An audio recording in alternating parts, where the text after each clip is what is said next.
नमस्कार, मी Neha Joshi, health guide FYI. Stay healthy, stay इन्फॉर्ममध्ये तुमचं पुन्हा एकदा खूप-खूप स्वागत.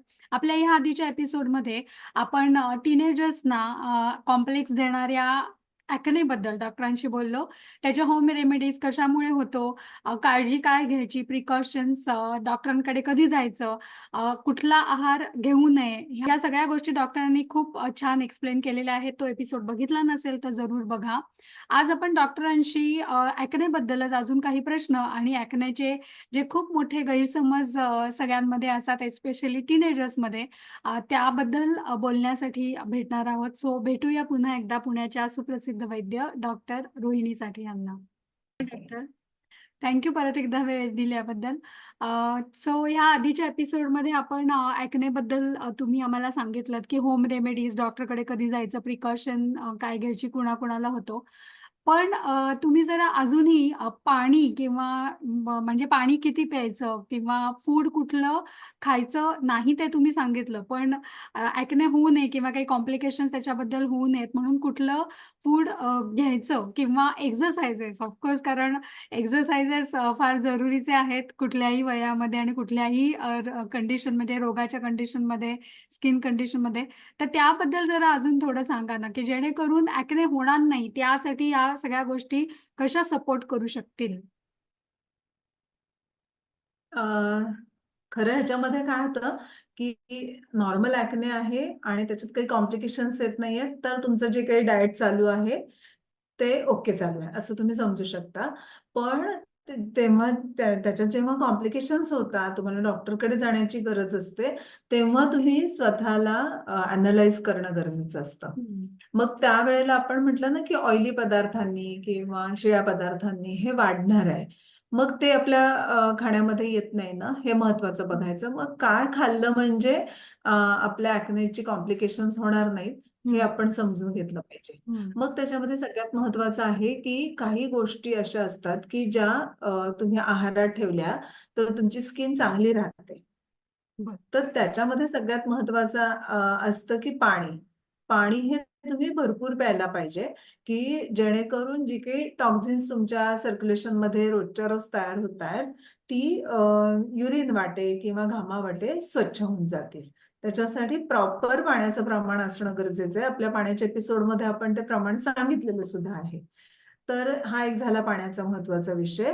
त्याच्यानंतर जेवणामध्ये, जेवण तुम्ही ओव्हरलोडेड कधी करायचं नाहीये. हं, खाण्यामध्ये तुम्ही ज्या पदार्थ खूप उष्ण आहेत असे खायचे नाहीयेत. म्हणजे मग भाज्यांमध्ये काय-काय खायचं आहे, तर पालेभाज्या खाण्यात असल्या पाहिजे. मग पालेभाज्यांमध्ये सुद्धा मेथी शेपू नको. बाकीच्या इतर काही पालेभाज्या आहेत म्हणजे तांदूळचा आहे, राजगिरा आहे, लाल माठ आहे. पत्ताकोबी मधले जर खायचा असेल तर तो पाण्यात भिजवून ठेवून म्हणजे हं, त्याची भाजी करून खायची आहे. त्याच्यानंतर कांदा खूप चांगला उपयोगी पडतो. जेवणामध्ये तुम्ही लिंबाचा वापर जास्त केला पाहिजे, की त्याच्यामुळे रक्तदृष्टी जी आहे ती हं, रिकव्हर होणार आहे आणि हीलिंगसाठी मदत होणार आहे. सो लिंबाचा वापर केला पाहिजे. चिंच ही त्रासदायक होऊ शकते म्हणून चिंचेचा वापर किंवा चिंच घातलेले पदार्थ म्हणजे भेळ पाणीपुरी म्हणजे चाट आयटम्स जे आहेत की त्याच्यामध्ये चिंचेचा खूप जास्त प्रमाणात वापर केला जातो.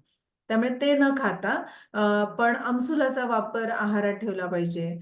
लिंबाचं जर आपण लिंबाचं लोणचं वगैरे खाण्यापेक्षा मग लिंबू सरबत वारंवार प्या किंवा आपण जे काही आहारीय पदार्थ घेतो त्याच्यामध्ये लिंबू पिळून ते खा. म्हणजे आता भात खायचा असेल हं, तरी लिंबू पिळा त्याच्यावर. हं, म्हणजे मग आपोआपच काही शरीरातले दोष हे बॅलन्स तयार होतात.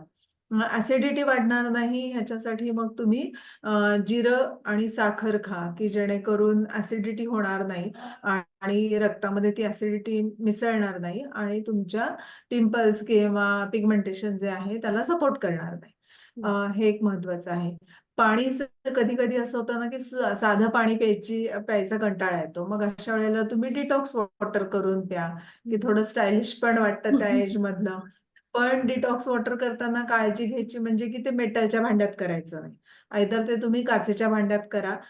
प्लास्टिकमध्ये प्रिफर्ड नाही. म्हणजे प्लास्टिकच्या बॉटलमध्ये घेण्याऐवजी तुम्ही काचेच्या बॉटलमध्ये ते पाणी करून ठेवा. काय काचेच्या जगमध्ये हं. करून ठेवा आणि ते पाणी प्या.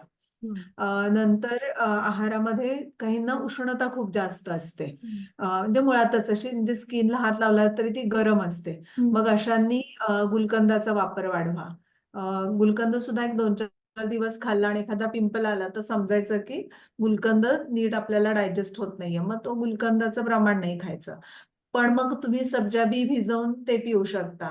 अ, आता ह्याच्याबरोबर आणखीन एक महत्वाचा विषय असतो, तो म्हणजे जर आधीच्या खाण्यापिण्याने तुमचं पोट बरोबर नसेल, पोट साफ नीट होत नसेल, तरी सुद्धा ॲक्नेचं पिंपल्समध्ये रूपांतर होणं किंवा मग हेअरच्या जे काही हायजीन आहे ती नीट टिकत नाही. हं, मग अशा वेळेला पिंपल्स वगैरे खूप जास्त प्रमाणात आणि ॲक्नेचे स्कार तयार होणं किंवा त्याच्यात खूप हं, पसचे पॉकेट्स तयार होणं हं, असं होतं.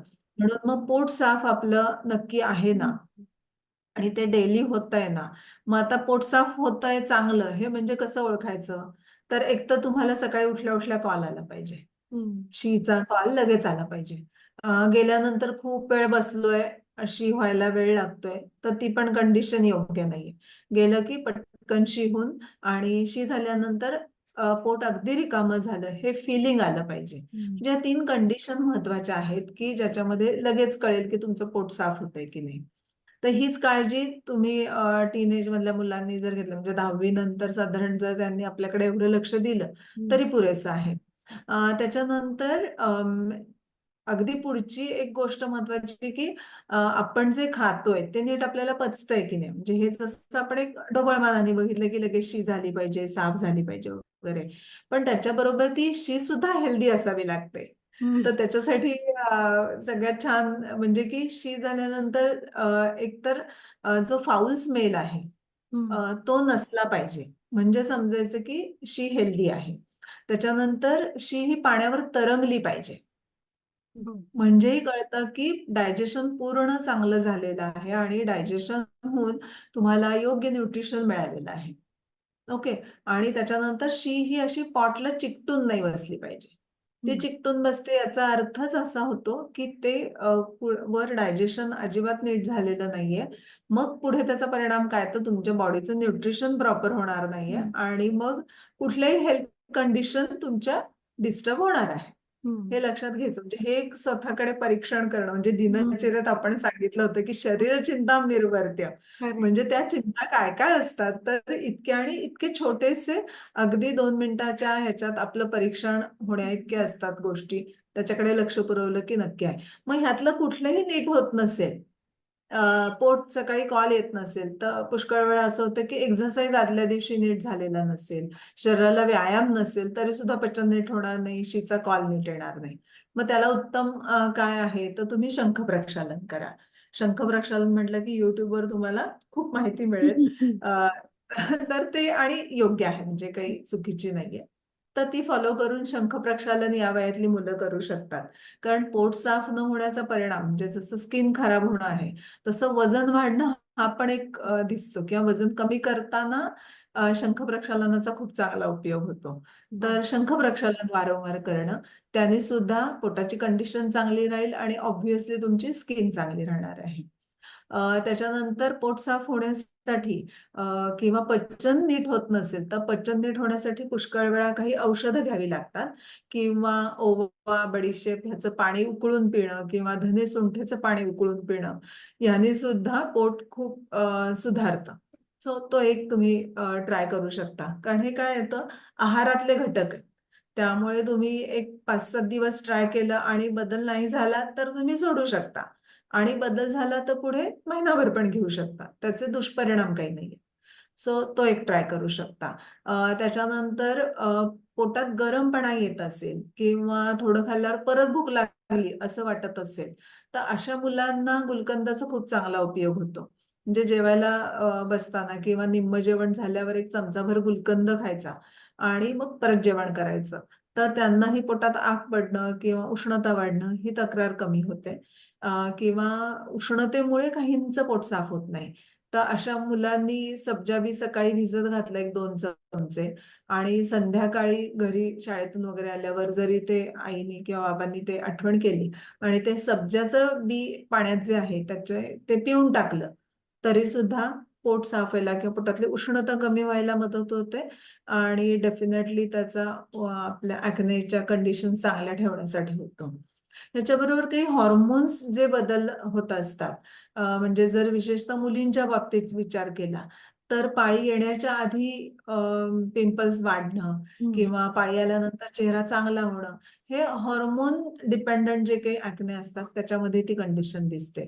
मग अशा मुलींनी काय करायचं, की पाळीच्या आधी जर ॲक्ने जास्त येत असतील तर साधारण पाळीच्या आधी 8-10 दिवस एरंडेल पोटामध्ये घेणं. म्हणजे आयदर ते भाकरी किंवा पोळी करतानाच आतमध्ये 1-2 चमचे एरंडेल लावून ती पोळी भाकरी करणं, म्हणजे एरंडेलाची हं. चव न कळता ते खाल्लं जातं आणि पोट चांगलं राहतं किंवा वाताचा बॅलन्स केला जातो. त्यामुळे असं एक 2-3 पिरियड्सच्या आधी जर केलं, तर डेफिनेटली पाळीच्या आधी खूप पिंपल्स येणं वगैरे ही कंडिशन आहे ती सुधारून जाते. आणि चेहऱ्याची स्वच्छता ही मात्र सगळ्यांना खूपच गरजेची आहे. सो बरोबर. हा एक पार्ट त्याच्यामध्ये होतो. आणि दुसरी गोष्ट म्हणजे जर पिंपल्स खूप वाढलेले असतील, तुम्ही डॉक्टरांची पण औषधं घेताय, तर त्यावेळेला स्पेसिफिक उडदाच्या डाळीचे पदार्थ टाळायचे आहेत.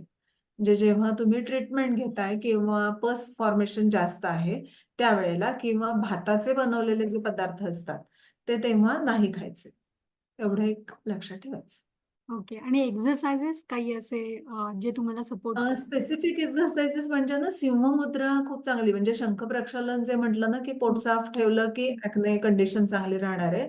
हं. तसं सिंहमुद्रा करणं किंवा भ्रामरी, भस्त्रिका प्राणायाम करणं ह्याच्यामुळे स्पेसिफिक म्हणजे पोटाच्या वरचे स्नायू ॲक्टिव्ह राहतात आणि त्यांचं पंपिंग चांगलं मसल्सचं झालं त्या, की तिथे असलेले टॉक्झिन्स वगैरे किंवा इव्हन ब्लॉकेजेस जे छोटी-छोटी ह्या पोर्समध्ये आपण म्हणतोय हं. ना, ते सगळे ओपन होणं किंवा क्लीन होणं, हं. अशासाठी या 3 व्यायामांचा खूप चांगला उपयोग होतो. सिंहमुद्रा, भस्त्रिका आणि भ्रामरी बरं. यांचा उपयोग खूप छान होतो. बरं. तुम्ही खूपच छान टिप्स दिल्या डाएट, पाणी आणि एक्सरसाइजेस बद्दल ज्या पिंपल्स न येण्याबद्दल किंवा ते न वाढण्याबद्दल सपोर्ट करतील. याशिवाय मला वाटतं प्रत्येक टीनेजरनी आपला दिनचर्या हा एपिसोड नक्की बघितला पाहिजे. कारण मला अगदी वाटतं आवश्यक आहे. दिनचर्यात तुम्ही जे सगळं काही सांगितलं ते रुटीन फॉलो केलं तर ह्या समस्या बहुतेक करून उद्भवणारच नाहीत. म्हणजे या पण पुढच्या गोष्टींची जरुरीच लागणार नाही. सो नाही, एनिवे फ्रेंड्स तुम्ही जर का आमचे दिनचर्याचे एपिसोड बघितले नसतील, तर तुम्ही पण जरूर बघा. तुमच्या टीनेजर्स मुलांना सुद्धा जरूर बघायला सांगा. कारण ते जर रुटीन फॉलो केलं, तर ह्या कुठल्याही समस्या नक्की येणार नाहीत. हे याची नक्की खात्री वाटते. एनिवे आता आपण या पिंपल्सबद्दल किंवा ॲक्नेबद्दल काही गैरसमज असतात, तर ते मी जरा आता तुम्हाला विचारते. सो सगळ्यात पहिलं म्हणजे हे की तरुण वयात म्हणजे जे तुम्ही आधी ऑलरेडी खरं तर सांगितलेलं आहे. पण तरी परत एकदा विचारते, की ॲक्ने हा फक्त टीनेजर्सचा प्रॉब्लेम आहे का? म्हणजे कधी-कधी बरेच वेळेला असं दिसून येतं, की टीनेजमध्ये पिंपल्स येत नाहीत बऱ्याच जणांना, पण थोडं वय वाढल्यानंतर येतात. सो हे खरं आहे का आणि याचं कारण काय? हो, असं होतं की ॲक्ने ही जी ती डेव्हलपमेंटची स्टेज आहे असं म्हणतो ना, तर मी गमतीनं माझ्या पेशंटना सांगते, की तुमचं तारुण्य अजून गेलं नाहीये. बरोबर. तर त्याचं असं आहे, की रक्तदोष जर त्यावेळेला त्यांचे वाढले, म्हणजे हं, स्पेसिफिक काय होतं, की 35-40 मध्ये हे अचानक पिंपल्स जास्त यायला लागतात. हं, म्हणजे ते ॲक्नेचंच एक रूपांतर झालेलं हं, असतं. तर त्याला कारण महत्वाचं असतं म्हणजे तेव्हाची टेन्शन्स, जागरण किंवा खूप व्यवसायानिमित्त खूप प्रवास करणं, अनियमित खाणं ह्याच्यामुळे रक्तदोष वाढतो हं, आणि अशा टाईपचे पिंपल्स यायला लागतात. मग त्यांना ही लोकल ट्रीटमेंट ही काही प्रमाणात घ्यावी लागते आणि त्याच्याबरोबरच आत्ता आपण आधी म्हटलं तसं की पोट साफ होण्याची वगैरे कंडिशन चांगली हं, आहे की नाही हं, याचा विचार करून तोही सपोर्टिव्ह भाग त्याच्यात घ्यावा लागतो. हं. पण जो लेट एजमध्ये म्हणजे 30शी नंतर सुद्धा पिंपल्स काहींना यायला सुरुवात होते. ओके. आता हा पुढचा प्रश्न टीनेजर्स मुलींच्या वतीने आहे. ज्यांना ॲक्ने आहे टीनेजर्स मुलींना त्यांनी मेकअप वापरावा का वापरू नये? मेकअप कुठला म्हणजे मेकअप वापरूच नाहीये असं नाहीये. म्हणजे मेकअप वापरू शकतात कारण फाउंडेशन नंतर ब्लश हा सगळं, कारण आजकाल मुली मेकअप व्यवस्थितच करतात सगळा.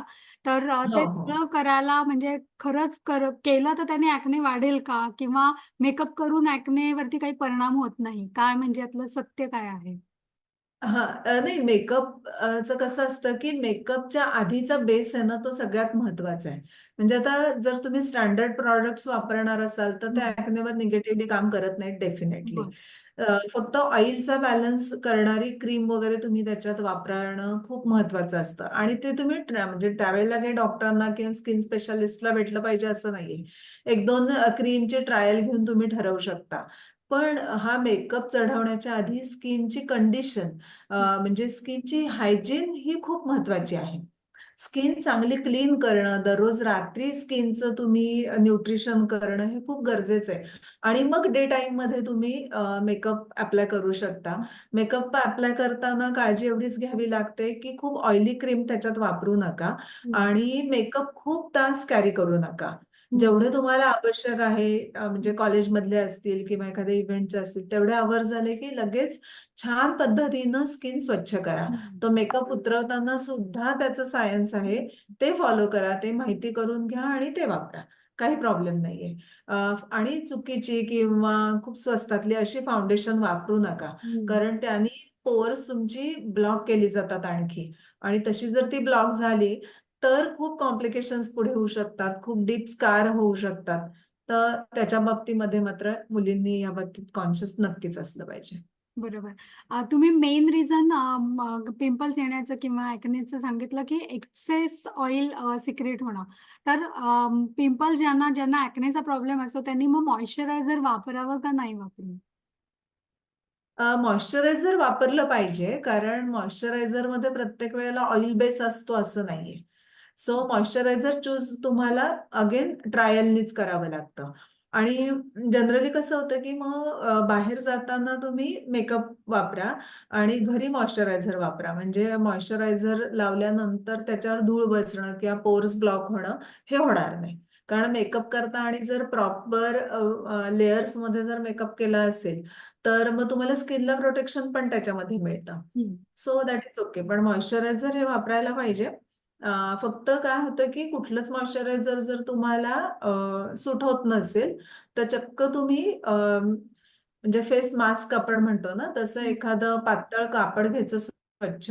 अ, जर कॉटनचं असेल तर उत्तम. ते गुलाब पाण्यात बुडवायचं आणि चेहऱ्यावर फक्त घालून ठेवायचं सुकेपर्यंत. असं जरी हं, रोज तुम्ही संध्याकाळी रात्री केलंत, तरी सुद्धा म्हणजे स्किनचं मॉइश्चर किंवा ऑइल बेस हा बॅलन्स होतो. हं, बरोबर. तर ते सुद्धा पुरतं. मग तुम्हाला जर बाजारातनं मार्केटमधलं कुठलं मॉइश्चरायझर सूट होत नसेल, तर हं, एवढा उपाय पण पुरतो. बरोबर. बरेच वेळेला टीनेजर्स असे एकमेकांशी डिस्कस करत असतात, तेव्हा असं म्हणतात, की उन्हामध्ये गेल्यामुळे एक्ने कमी होतो बिकॉज ऑफ सन रेज किंवा काय.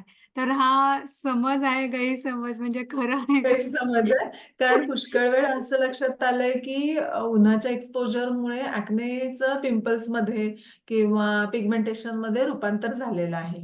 पण हं. डेफिनेटली त्यावेळेला तुमचं वॉटर इंटेक हा काहीतरी डेफिसिट असतो. हां. तो जर प्रॉपर असेल तर डायरेक्ट ह्या गोष्टींचा काही परिणाम होत नाही आणि उन्हाने एक्ने बरे झाले वगैरे असंही काही होत नाही. अ, बरं. कारण की हां, म्हणजे असे की त्याच्यामध्ये या काही अशा कंडिशन नाहीयेत. पण हां, कोवळं ऊन जर तुम्ही स्किनवर घेतलत सकाळी, तर त्याचे डेफिनेटली शरीराला खूप फायदे आहेत. बरं. म्हणजे एक्नेसाठी नाही, पण त्या फ्रेश हवेमध्ये हं, जाता, उन्हात उभे राहता, त्यामुळे फ्रेशनेस येतो. म्हणजे मनालाही फ्रेश वाटतं, हं, बॉडीला पण व्हिटॅमिन डी प्रोसेस चांगलं होतं. त्यामुळे आपोआप शरीराची जी हेल्थ कंडिशन आहे ती इम्प्रूव्ह होते. हं. मग त्याचा डेफिनेटली पॉझिटिव्ह इफेक्ट ह्या कुठल्याही गोष्टींवर होतो, तसा तो एक्नेवरही होतो. बरोबर. आणि तिथे म्हणजे त्या अँगलनी जर बघितलं तर सकाळचं कोवळं ऊन हे तुम्हाला पॉझिटिव्हली काम करतं, असं बरोबर. म्हणता येईल इनडायरेक्टली. करेक्ट. आता तुम्ही सांगितलं तसं उन्हाचा आणि एक्नेचा काही संबंध नाही. पण टीनेजर्समध्ये सनस्क्रीन म्हणजे स्पेशली मुलींमध्ये सनस्क्रीन लावण्याची पण एक सध्या खूप फॅशन म्हणण्यापेक्षा गरज पण आहे. उन्हात त्या फिरतात. तर मग एक्ने झाल्यावरती सनस्क्रीन लावणं म्हणजे ओके आहे ना? का कारण सनस्क्रीन बेसिकली बराचसा ऑइली असतं ते क्रीम. तर त्याच्याने एक्ने वाढण्याची शक्यता कितपत असते? हा सनस्क्रीननी म्हणजे ऑइल कंटेंट जर त्याच्यात जास्त असतील आणि इतर वेळेला तुम्ही चेहरा किंवा स्किन स्वच्छ ठेवलेली नसेल तर त्याचा प्रॉब्लेम येऊ शकतो. पण आजकाल काय झालंय की पोल्युशन खूप वाढलंय आणि ओझोन लेअरचं वगैरे आपण सगळं म्हणतो, युव्ही लाईटचा इम्पॅक्ट होत असतो. त्यामुळे खरंच गरज आहे की तुम्ही काहीतरी सनस्क्रीन वापरलं पाहिजे. हं. म्हणजे स्किन प्रोटेक्शनसाठी हे गरजेचं आहे आजकाल. पण त्याचा एसपीएफ काउंट बघणं, तो प्रॉपर आहे ना, अबाव 40 पाहिजे, 45च्या पुढचा तो काउंट पाहिजे, हे लक्षात घेतलं पाहिजे. म्हणजे तशी सनस्क्रीन वापरली तर त्याचा फायदा आहे. हं. अदरवाईज मग लावण्याचं फक्त मनाला समाधान आहे, अगदी. असं म्हणू शकतो आपण. बरोबर. त्यामुळे सनस्क्रीन वापरलं पाहिजे, पण तेव्हा अगेन तुम्ही पहिलं स्किनची आधी काळजी म्हणजे स्वच्छता ही खूप महत्वाची आहे. बरोबर. एक्ने आपोआप बरा होतो. हा म्हणजे गैरसमज आहे का हे सत्य आहे? काही जर औषधी तुम्ही उपचार हां, हेल्दी असाल, एज वाईज तुम्हाला ॲक्ने डेव्हलप झाले असतील, तर डोंट वरी. त्याचा टाईम आहे. त्या टाईमनी तो आपोआप बरा होणार आहे. त्याचे काही कॉम्प्लिकेशन्स येणार नाही. बरोबर. हे डेफिनेटली. ओके. स्ट्रेसमुळे एक्ने होतो? हो, डेफिनेटली. त्याचा डायरेक्ट इम्पॅक्ट नाहीये, इनडायरेक्टली इम्पॅक्ट आहे. कारण स्ट्रेसचे जी काही शरीरावर होणारे परिणाम आहेत किंवा त्याची अ, शरीरात दिसणारी जी काही लक्षणं आहेत, त्याच्यामध्ये खूप खाणं, अनावश्यक खाणं, चुकीचे पदार्थ खाणं, नंतर झोप कमी होणं, झोप अति होणं, व्यायाम न करणं, नैराश्य येणं, ह्या सगळ्याचा परिणाम तुमचे रक्तदोष वाढणं हे होतं आणि इनडिरेक्टली ॲक्नेचे काही कॉम्प्लिकेशन्स किंवा ॲक्ने वाढणं याच्यामध्ये त्याचा परिणाम दिसतो. बरोबर. टूथपेस्ट लावून एक्ने बरा होतो का? कारण सोशल मीडियावरती बरेच व्हिडिओज ह्या टूथपेस्टवरती, की ही टूथपेस्ट, ती टूथपेस्ट ओके. एक्नेला लावा. तर ते खरं आहे का? अजिबात खरं नाहीये. कारण की टूथपेस्ट मधले जे काही अँटीबॅक्टेरियल असे असतात पुष्कळ टूथपेस्टमध्ये आणि त्यांना म्हणजे स्पेसिफिक रिसर्च नंतर त्यांना बॅरियर्स कुठले ब्रेक करायचे, तर जे काही माउथ म्युकस मेम्ब्रेन आपलं आहे, हं, तर त्याच्यावर वाढलेले बॅक्टेरिया किंवा 2 दातांच्या फटीमध्ये असलेले बॅक्टेरिया किल करण्याची त्यांच्यात क्षमता आहे. नक्की हे स्किन हं, मधले बॅक्टेरिया. हं, सो त्याचा अजिबात योग्य प्रकार नाहीये की ते हं. म्हणजे ॲक्नेसाठी ते टूथपेस्ट वापराव्यात. हो. काय होतं की फुलाला गाठ पडणं असं होतं पुष्कळ हं, वेळा. म्हणजे ते काहीतरी झालंय मग कोणीतरी म्हणतं, "अरे हं, ह्याच्यामध्ये बॅक्टेरिया किल होणारे घटक आहेत, मग आपण इथे वापरू." काय हं. सायंटिस्ट खूप असतात ना आपल्या हो. मनात. सो ते हो. ट्राय करतात. एखाद्याचं बरं होतं, पण ती काही ट्रीटमेंट नाही. बरोबर. So it's not treatment. म्हणजे त्यांनी एखाद्याने लावलं आणि ते आणखीन ब्लॉक झालं, तर त्याचं कॉम्प्लिकेशन होऊ शकतं. सो बेटर वे हं. Don't do it. Okay. Clean स्वच्छ ठेवा फक्त skin that is sufficient. Okay. या अनुषंगाने अजून एक प्रश्न. तुम्ही आधीच्या एपिसोडमध्ये आणि ह्या एपिसोडच्या स्टार्टला पण बऱ्याच होम रेमेडीज सुचवल्या. तर खरंच होम रेमेडीजमुळेच फक्त एक्ने बरा होतो का डॉक्टरकडे जाणं गरजेचं असतंच? ॲक्ने बरं होणं ही कंडिशनच नाही ना मुळात. ॲक्ने ही नॅचरल कंडिशन आहे. ती हं, वाढू द्यायची नाही आपल्याला हं, फक्त आणि त्याची कॉम्प्लिकेशन होऊ द्यायची नाहीयेत.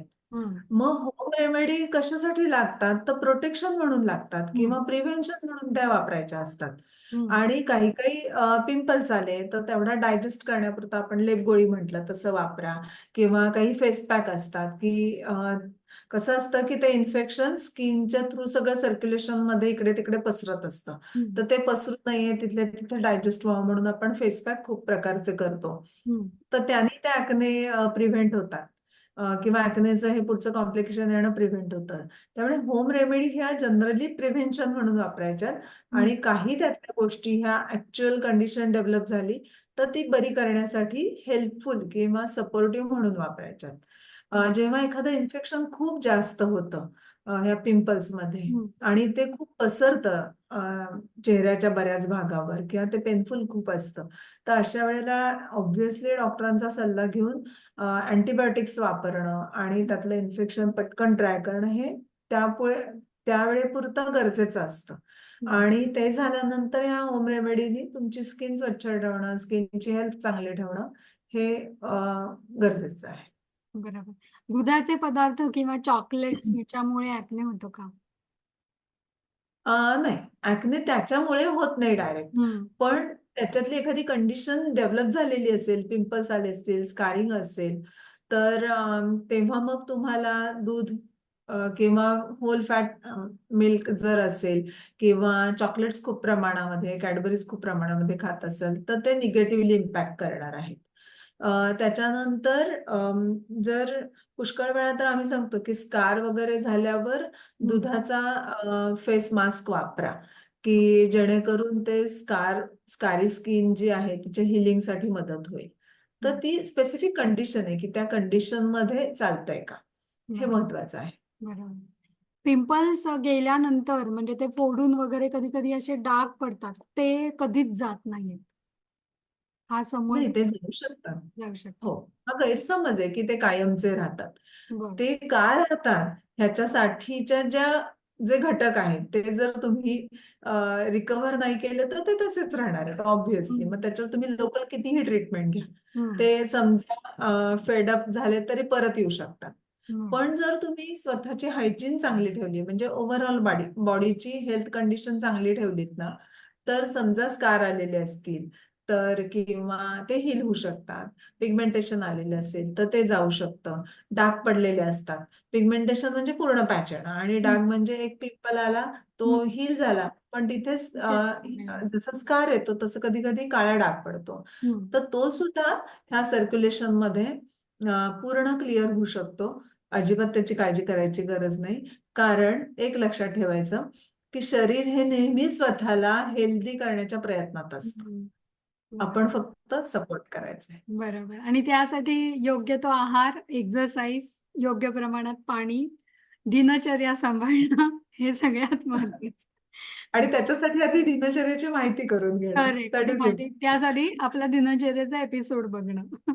हां, डेफिनेटली त्याची मदत होईल. करेक्ट. या आधीच्या एपिसोडमध्ये तुम्ही हे सांगितलंच होतं, की डाळींचं पीठ वापरून आपण म्हणजे ज्यांना एक्ने झालेले त्यांनी स्क्रब करू शकतात. पण खूपशा टीनेजर्समध्ये हा एक समज असतो, की स्क्रब म्हणजे जे विकतचे असे त्याच्यासाठी खास येतात सुद्धा. एक्सफोलिएटर वगैरे वापरून रेग्युलरली एक्ने जातो. तर हे कितपत म्हणजे खरं आहे? त्यांनी ॲक्ने जात नाही. हं. त्यांनी फक्त लोकली क्लीनिंग केलं जातं. हं.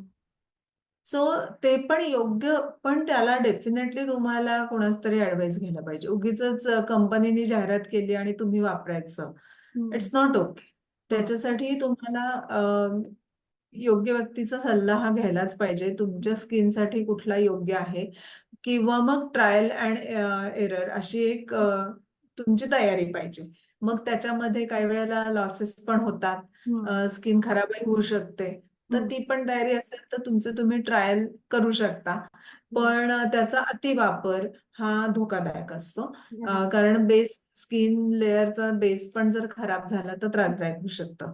हं. त्यामुळे पण एक मॉडरेट ह्याच्यानी खूप स्क्रब न करता असं काही प्रमाणामध्ये वापरलं तर नक्की स्किन स्वच्छ ठेवण्यासाठी ह्या गोष्टींचा उपयोग होतो. बरोबर. या आधीच्या एपिसोडमध्ये तुम्ही ऑलरेडी सांगितलंय तरी एकदा परत विचारते कारण टीनेजर्सना ही फार सवय असते.